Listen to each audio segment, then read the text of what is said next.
We need Derpa.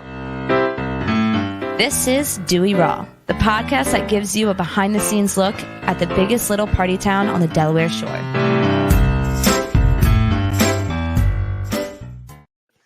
I'm Todd from GoodCleanFunLife.com, and I've already ruined our live stream. And I'm Tosi from the Starboard, and I'm watching Todd blow this. We're live, by the way. We're coming to you from the Starboard HQ, you like to call it?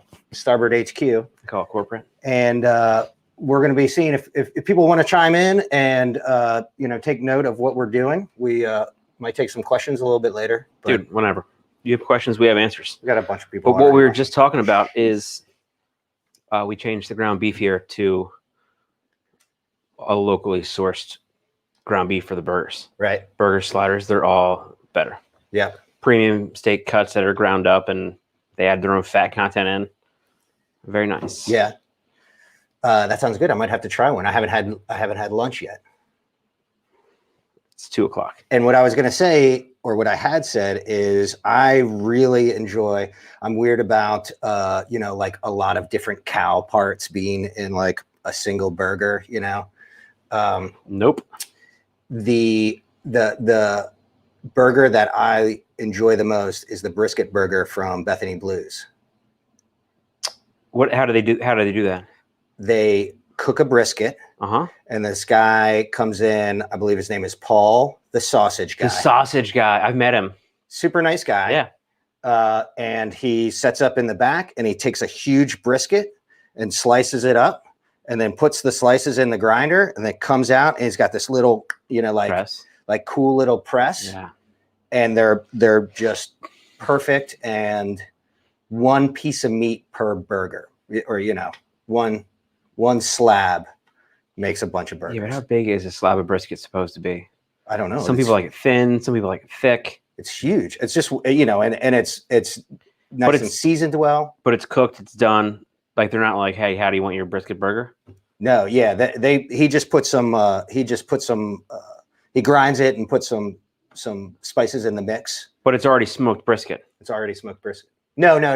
It's raw. It's raw. Yeah. Okay, now we're talking. Yeah, that makes more sense. I thought you had said that it's like previously smoked. So I'm imagining somebody grinding up a perfectly good brisket, right, and then making it into a burger. Yeah, that's more of like just a pulled something. We'll have to do this from there one time so we could sample those burgers. We could do that from there sometime. Thank you for joining us. We got a couple people already tuning in and giving us thumbs up on Facebook. We're also live on our YouTube channel. Which is always fun. If you'd like to comment, maybe we'll get to questions or that sort of thing. But we've been doing this for a couple weeks now, right? And it's been a hoot. What can I say? It's funny because we're getting better, but we sometimes get worse. So I decided, and kind of the realization that this is your show, right? No, it's our show. Well, yes, it's our show, but people want to hear from you. Like I'm just here to help facilitate getting that sneak peek. But now we're making you a star because now they know who you are. Well, that was part of my. Not that I'm a star by any means. That was part of my grand plan, was to gain fame and notoriety by being the AV guy at the Starboard. That's sarcasm. Well, you're the guy that captures the magic. Well, which is like being a magician all in itself. It's easy to do when the magic is so readily available. Right?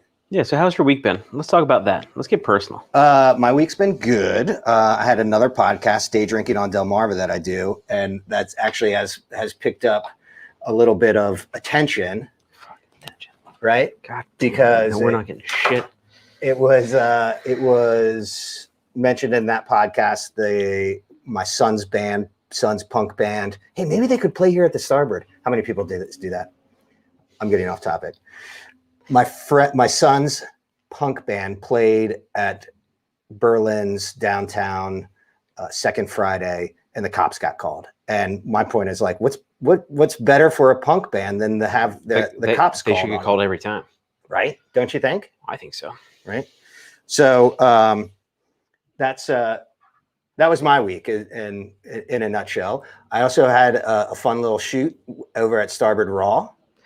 Dude, I forgot about that. It feels like it was 2 weeks ago. It was just Monday. My days and my times, they're all jumbled up. But that is going to be a fun little promo. Mm-hmm. I think we had nice chemistry over there doing it. I think it turned out well. It will be I think it will be a little bit of a meta joke, but I know that people will appreciate it. So I had no idea what it was about until I watched the Seinfeld clip Let's not give it away. I don't know. Yeah, but see the subtle hint now. People are like, "Oh, yeah. Seinfeld, YouTube, Seinfeld." Yeah, who knows? One of these days we'll get there. Brushing with Keith is tuning in. Yeah, I talked to Keith. How many days ago was that? Sunday. Between today, Friday, and last Monday. Sunday, you spoke to him? Yeah, we're trying to narrow down a day when we quit doing bingo and we go back to brushing and crushing with Keith in the VIP room. Yeah. So that's a good COVID-friendly or restriction-friendly activity, dude. But it's gonna be just a good, fun thing to go out and do. Yeah, with your friends or a date night. Like, yeah. Personally, I'm not a big brushing. You're not a guy. You're more of a crushing guy. I would be crushing guy, but dude, anymore like, hey, honey, you want to go paint something? Done. Yeah.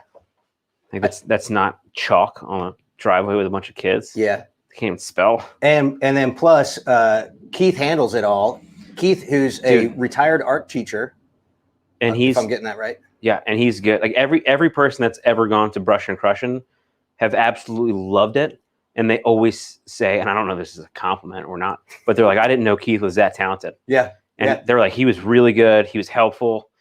Like, he was encouraging. He helped us with his paint strokes, blending the colors, watercolor, whatever he's doing. Well, probably most people who know Keith, and of course we're talking about Hightower, is what he's most commonly known, just know him as the big friendly giant that, keeps things under control here and has for many, many years, right? Yeah. And so to see this other side, and he's got the teacher side, gentle, delicate side of Big Keith.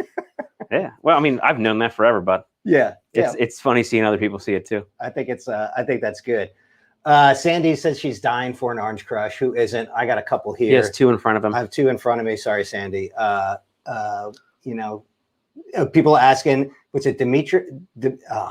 Demetra, can we dance yet? So bad at names. That's babe. At least she knows. At least she's listening.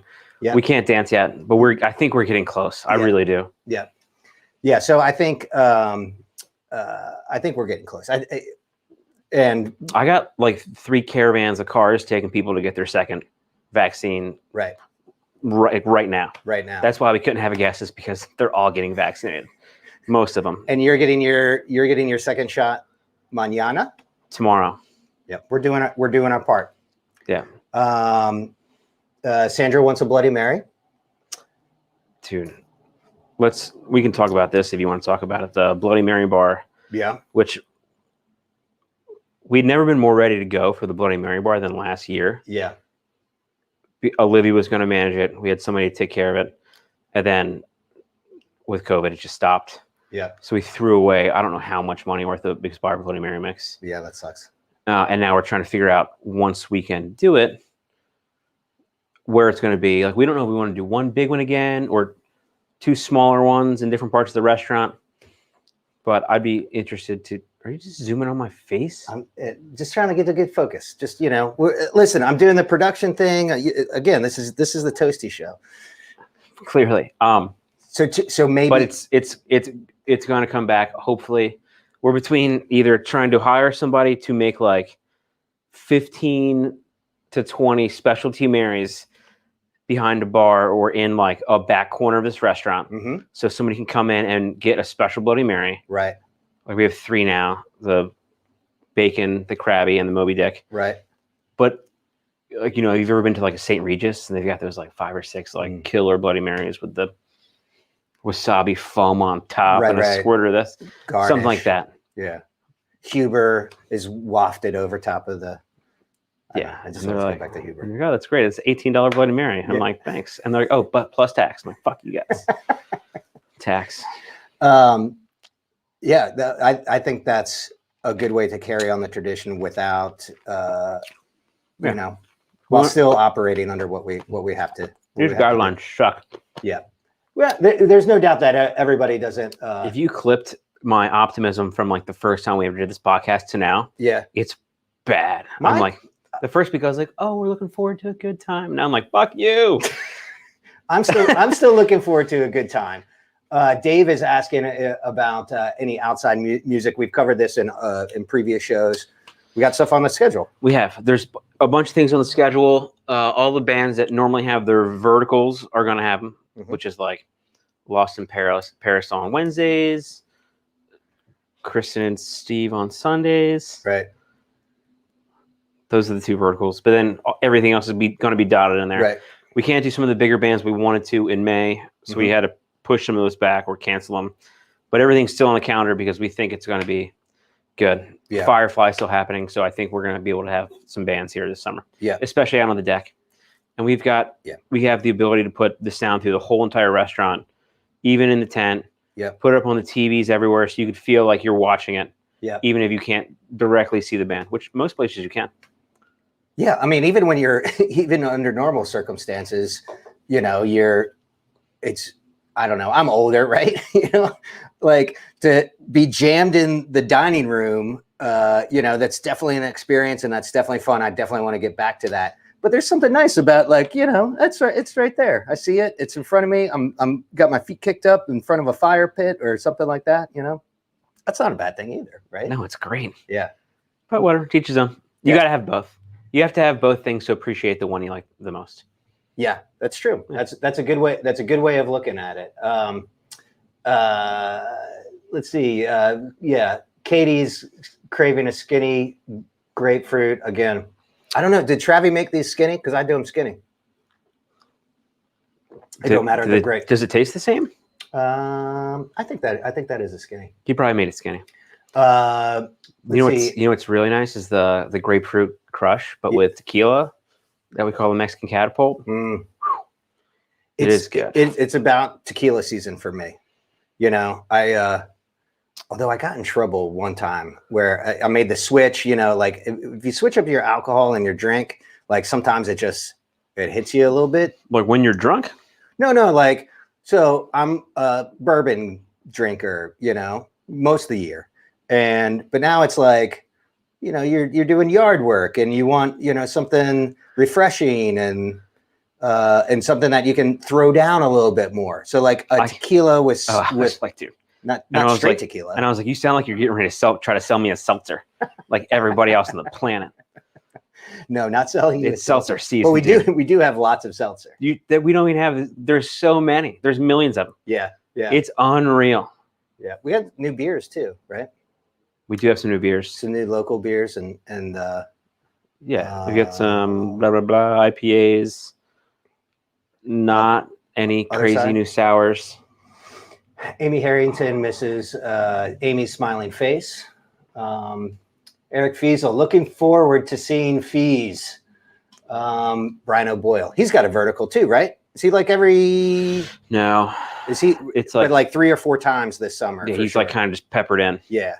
Like he's got a schedule. We have openings, and it's always fun when he's here. Can I tell you the story real quick? And I'm sure a lot of people have had this experience. Brian O'Boyle is an incredible musician. I mean, everybody who is here, entertainer, absolutely is entertainer.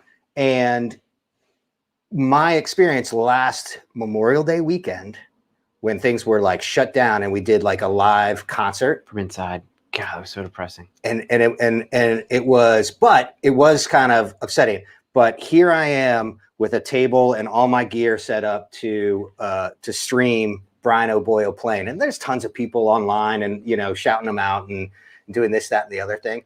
And that guy, I mean, Kristen, the same thing, but Brian, I just remember it really had hit me. Like, I'm just sitting here in front of him, you know, like I'm the sole person, like hearing it live, and live music is definitely different than over the airwaves. Dude, so I was always a little bit underage for like the Green Jean days in Dewey. Right. So, you know, probably saw him a couple times when I was really drunk and like chasing girls before I got married. What? But then he's played here a bunch of times solo. And one time, wait, you were with us. We were in Baltimore. Oh my goodness! We went to Power Plant Live Plant. or Live, whatever it was, and saw Green Jeans play on that big stage. Yeah, and it gave me a whole new appreciation for who he is. Yeah. Like, I guess because I have this like little like intimate, like him just singing songs is one thing. But like coming up, he parks out back. Like we carry some stuff in for him. Like, hey, how's it going? Like blah blah blah. Small talk. He plays like balls are bust between him and mommy. And then it's like, oh no, like this guy is like on a giant stage with a bar. It's not even a bar. It's like a fucking city. Full of people. Like a city block full of people. Yeah. Like this is different. I'm not used to seeing this. I remember that same experience when he played opening weekend 2019 with Just the Tip. That was like kind of the tip. That was awesome. That was and that was because he played Sunday morning. Yep. And I feel like it was one of those things where I was like, okay, was not expecting that. Just got my socks rocked. There you go. Shout out to Rockin' Socks. To Brian O'Boyle. Thanks, Feasel, for bringing that up. Meg Laird wants to add White Claw Surge. She's a manager. So the Surge is she can do that, right? She just yelled at Justin about bringing the Surge in. Oh. I guess it's like the 8% seltzer. Oh, really? By White Claw? Because everything has been low alcohol percentage. 5. Isn't that pretty good? It's more than beer. Just drink more of them. You don't need an 8% anything. Well, sometimes you do. Yeah. The guy's a bourbon drinker and doesn't want 8% beer. The Surge. Meg is gonna have her own little private stash of Surge. Right. So we really won't want to talk to her. I did notice. What did I notice? Oh, Dogfish Head has 60 minutes in ponies. That's a lie. No, nope. They don't. No, they dicked you. I got So for those of you that don't know, like we have beers in our big beer walk-in that are like little mini beers that are, for the staff to enjoy, or if mine takes somebody back there, like you go back and you crush a little like 7 or 8 ounce beer, like no big deal. And Dogfish put out that they were offering 60-minute in their and like 19.6, right, 12 ounce and like 8 ounces. Yeah.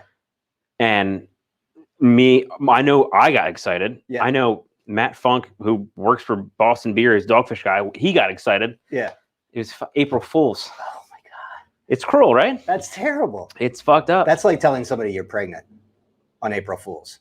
That's just a fucked up thing to do. Yep. Like that's not a good joke. I was gonna say that's terrible, but that's exactly how I felt.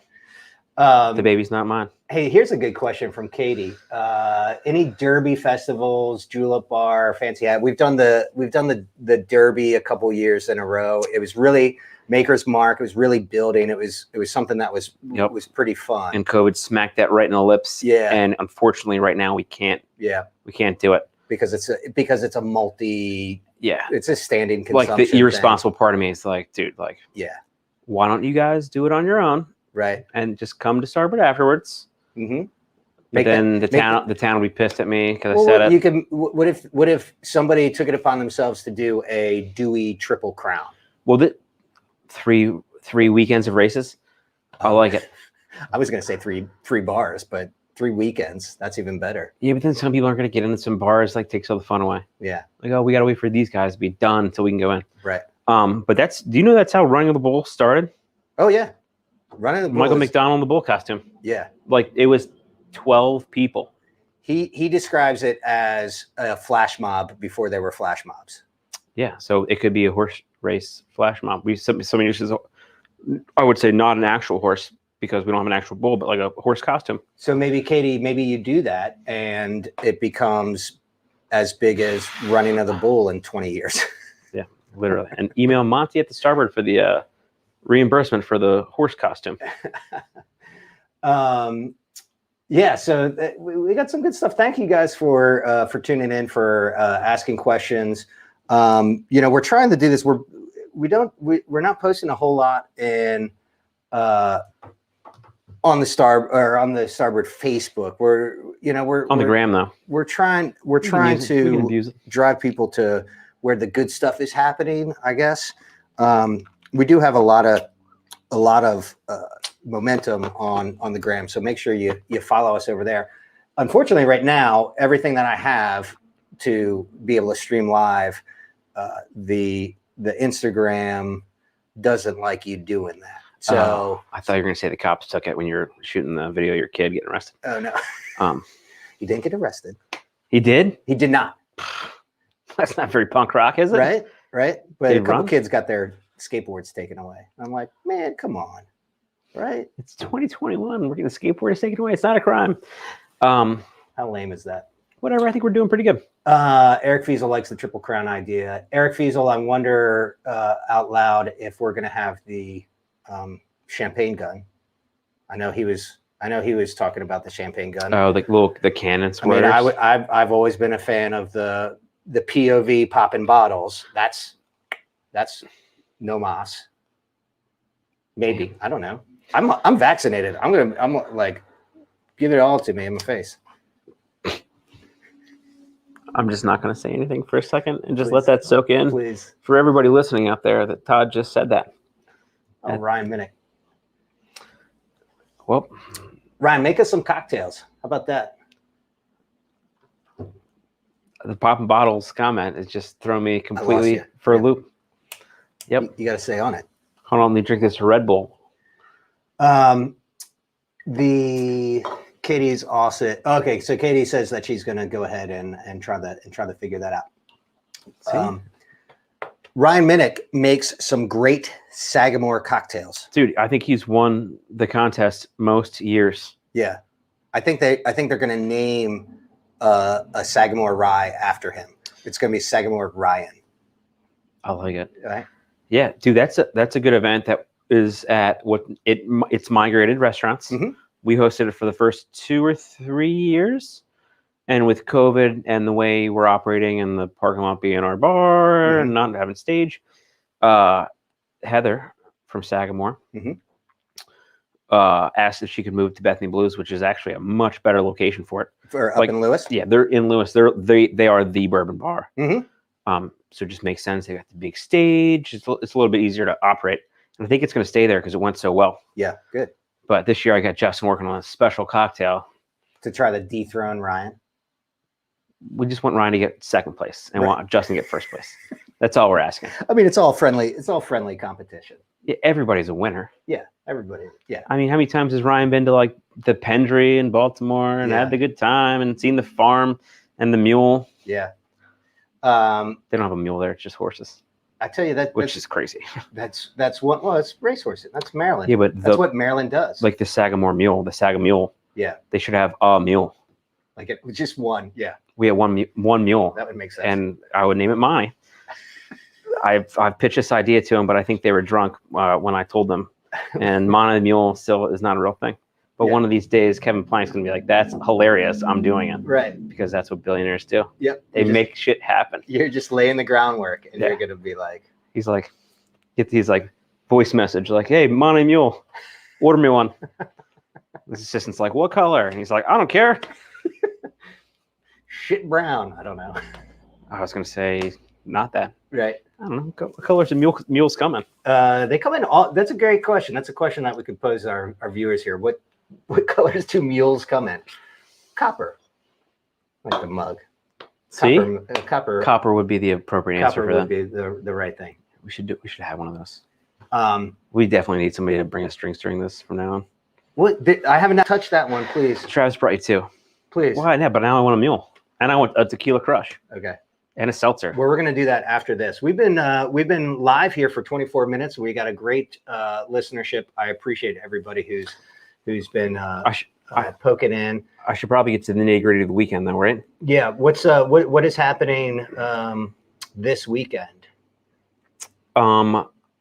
It's my son's first T-ball game. Ooh, exciting. What's the name of his team? He's the Orioles. Oh, fun. Yeah, he's pretty excited. Go O's. Yeah, I guess. Is that how you say that? If you're from Baltimore, that's how you say that.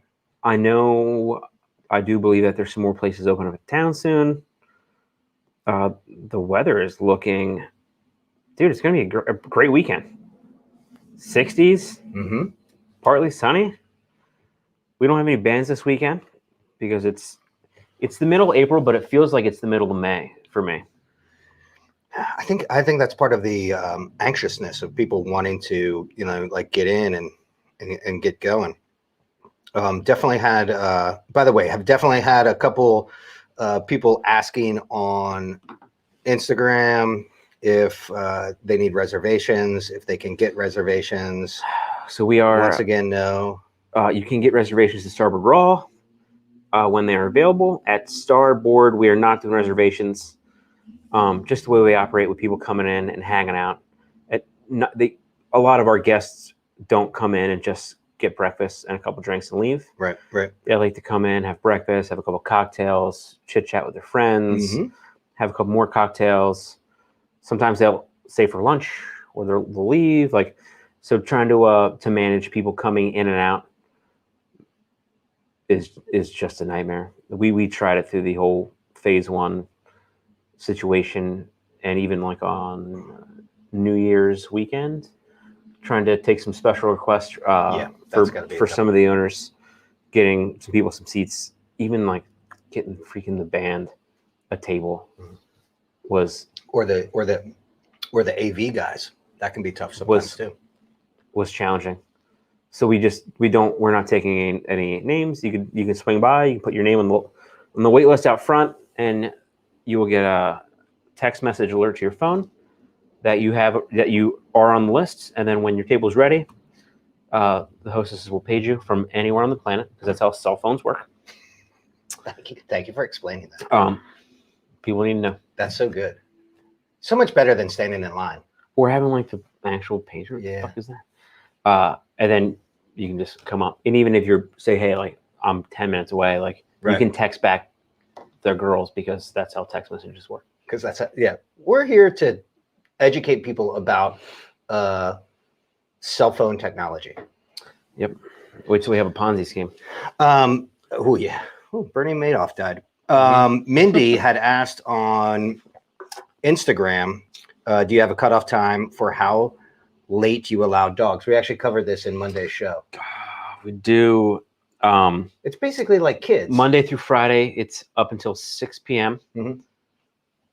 And Sundays, it's Saturdays and Sundays until 10 a.m. 10 a.m. Get those dogs out of here. So if you get here, at 9:45, like we're seating you and your dog. Yeah.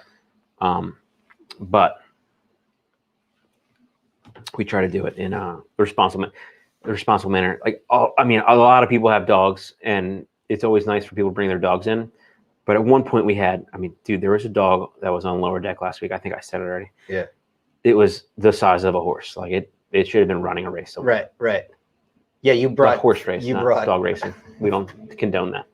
We brought dog races are fine, aren't they? I don't know. Nah, do we have a huge contingency of like why are horses races greyhound rescuers?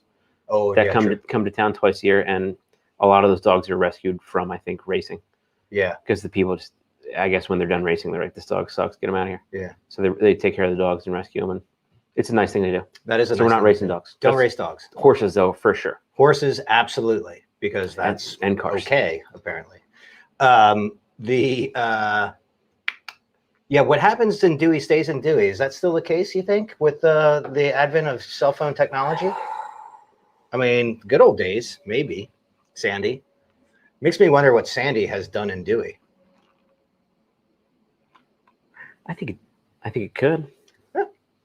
I don't know. It's surround yourself with good people. That's like surround yourself with people who are going to take care of you. They call them ride or dies, Tom. Oh, really? Mm-hmm. I know, me personally, one of my favorite stories from the Starboard is when a friend of mine from Ocean City, an acquaintance from Ocean City, was here and got left. And I was, working, but it was a busy weekend. It was a busy Sunday.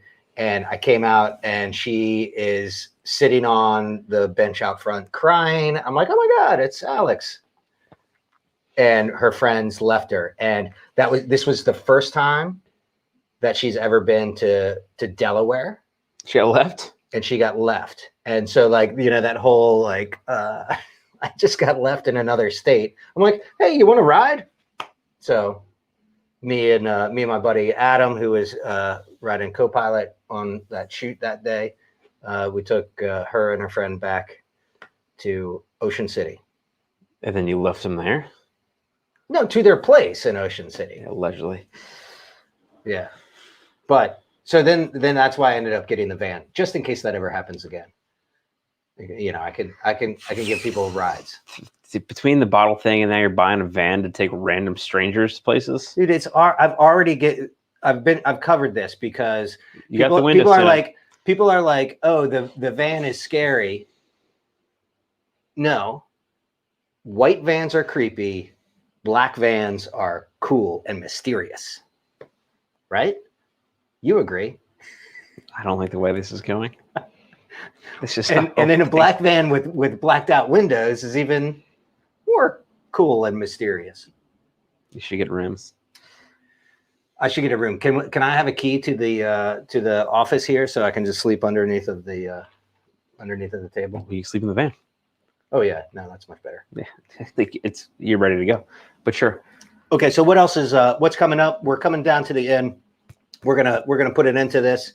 Thank you guys for listening and tuning in. This will be a podcast audio variety that goes up on everything on all the feeds, all platforms. And we're pretty soon going to be having guests as well. When they're not getting vaccinated. If anybody recommends a guest, I'll bring them in. Yeah. And for real, if people want to give us something that they are curious about that's happening in Dewey Beach, just real quick, I also want to say I would like to cover all of Dewey Beach. You know, like this is a great community. I think the Starboard stands for the community of the entire strip, and that includes Bethany and Rehoboth and Lewis. You know, we've mentioned a couple sister restaurants. You know, so like, you want to know what's going on in those areas, I've got Toasty here to suss it out. Suss it out. God damn, I gotta catch up lingo. Yeah, no, I'll find us a good guest. Okay. I'm thinking of too many right now. Honestly, there are 100 guests that we could and should and hopefully will have on the show. I mean, because let's be honest, people don't want to just listen to us talk for 30 minutes. Although people are listening, so I think they kind of do. Yeah. But also, we made a pact last week that we will not talk to each other until we press live. Mm-hmm. Because the magic happens before we start. It's true. This was a good one. All right. So before we go, do you have any chew on this? Don't be that guy. No, mostly just sit down. I know last week Olivia was here. Josh is at the front door. Mm-hmm. And I think we're not allowing 2 people back in until at least the pandemic's over. Oh, really? Dude, after 30 or 40 times of telling the same person that they have to sit down, mm-hmm. It's just annoying. It's like, hey man, like the people might be very nice when they're sober, right, and at their professional day jobs or whatever they're doing. But like when they're here and they have a couple too many cocktails and they won't sit down, they won't follow the rules. It's like, hey, like you can come back when this is over. Yeah. Thanks. Yeah. Because there's constantly a line of people that want to come in. Sure. Yeah. It's not like you're hard pressed for patrons. I mean, I would say that we are appreciative of every patron we have. Absolutely. But don't at the same point, like sometimes we have to get rid of the bad seeds so people can come in and follow rules. And then hopefully this whole stupid thing will be over soon. I did hear from somebody at one point who said something really smart. I don't know who it was, but it was better you don't. The contending with drunk patrons. It was like, if you want to come back tomorrow, you need to leave now. So it's like you can either leave now and be able to come back, or you're going to have to wait until the pandemic is over. Yeah, nobody that works at Starboard is unreasonable. Mm-mm. And like most of the guys, like all the other managers, the door guys, the servers, the bartenders are unbelievably respectful, and they take their time to try to get people to do the right thing. Also take care of them and listen. Mm-hmm. Sometimes you don't want to listen to the guy that's had a bad day and you're trying to serve him a couple drinks, but guess what? Right. You're there. Yep. That's what you're there for. Use So- the new trash so- cans. That's what I was going to say. Yeah. So if you're being asked to leave, like it's probably because you're being a nuisance, and not just a nuisance, like an absolute pest. Yeah. Don't be that guy. Ever. Thank you guys. We love you. We appreciate you tuning in, listening. This was fun to be able to do live. I appreciate all the comments. Check us out on Spotify, iTunes, Dewey Raw, the Dewey Raw podcast. I think it's just Dewey Raw. Dewey Raw. And we're open to suggestions. We're here. Like he said, we're going to be doing this every Friday-ish for the rest of our lives. Yeah. Listen to it while you're folding laundry or something. Yeah, it's quick, 30 minutes, easy peasy. In, out, get some information. Popping bottles. Cheers. Sign off. In my face.